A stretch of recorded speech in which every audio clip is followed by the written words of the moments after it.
Nagsisimula ang pelikula sa isang kasino sa Moscow, kung saan nanonood ang isang gangster na si Jovan Savic ng stand-up comedy ni Bert Kreischer.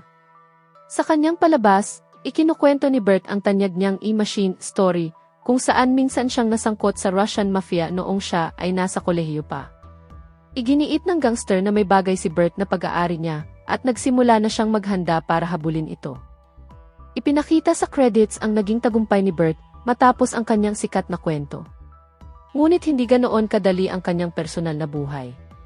May asawa siya, si Lien, at 2 anak na babae, sina Sasha at Tatiana.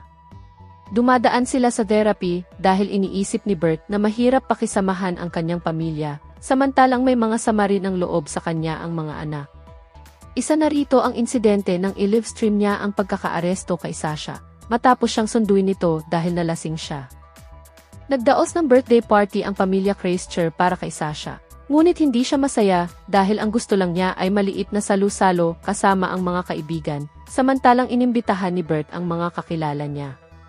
Lalong gumulo ang sitwasyon nang dumating ang matagal nang hindi nakakaayos na ama ni Bert na si Albert, na naniniwalang kalokohan lang ang kwento ng E-Machine. Habang nagtatalo sila, lumapit ang isang babae na nagngangalang Irina at sinabing kailangan nilang sumama sa kanya, kung hindi ay kikidnapin ng Iki na inarkila ang anak nilang si Sasha. Ipinahayag ni Irina na ninakaw ng E-Machine ang isang bulsa orasan na pag-aari ng kanyang ama, ang parehong gangster na ipinakita sa simula ng pelikula. Napilitang lumipad sina Bert at Albert kasama si Irina papuntang Moscow. Sa biyahe, nakilala ni Bert ang isang lalaking nagngangalang Sponge, na pamilyar sa kanyang pangalan bilang The Machine, at nauwi sila sa paluan ng sampalan.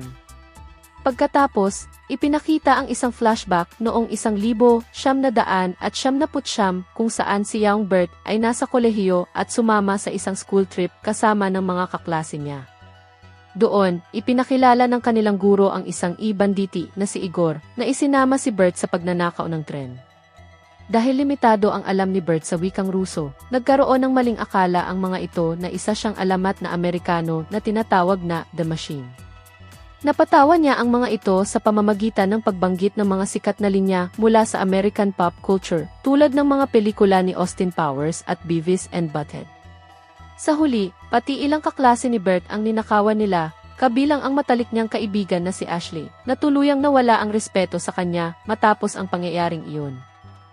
Dinaan ang pamilya Kreischer sa lungsod, kung saan ginagamit ang imahe ni Bert bilang The Machine para i-promote ang beer.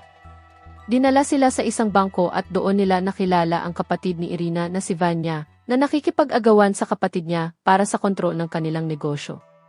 Biglang nagkaroon ng barilan kaya napilitang magtago sina Bert at Albert. Kinuha ni Bert ang isang baril at tinangkang pigilan si Vanya, ngunit nabaril niya ito sa ulo. Dahil dito, nakabaril din si Vanya ng isa pang tao sa ulo, at ang taong iyon ay nakabaril pa ng isa pang lalaki sa ulo. Sa huli, nakataka sila kasama si Irina.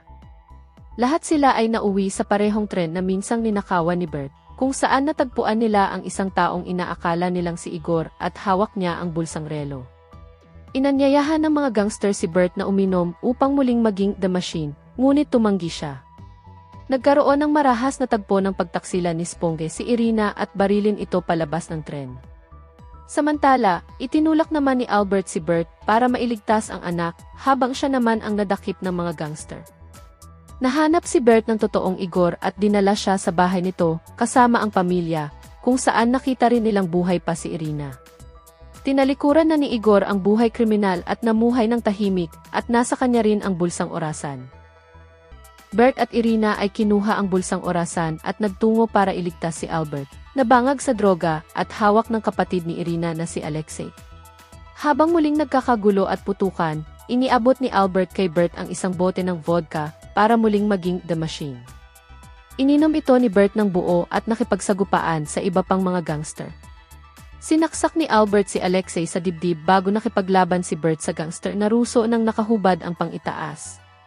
Kahit mas mahusay lumaban si Alexei, nagawa pa ring talunin ni Bert ito. Dumating ang ama ni na Irina at Alexei. Nang iabot ni Irina ang relong bulsa sa kanya, tumanggi itong magpasalamat o hayaan siyang mamuno sa pamilya dahil isa siyang babae. Bilang tugon, binaril at pinatay ni Irina ang kanyang ama, na tila naging proud pa habang namamatay na may ngiti sa labi. Dahil dito, napilitan ang ibang mga gangster na sumunod kay Irina bilang bago nilang pinuno. Magkasamang umuwi sina Bert at Albert na mas maayos na ang kanilang samahan, at sinikap ni Bert na maging mas mabuting ama at asawa. Nang bumalik siya sa therapy, ikinuwento niya ang kanyang makabuluhang karanasan sa Russia, kung saan sinimulan niyang isalaysay ang isang bagong bersyon ng kwento ng The Machine.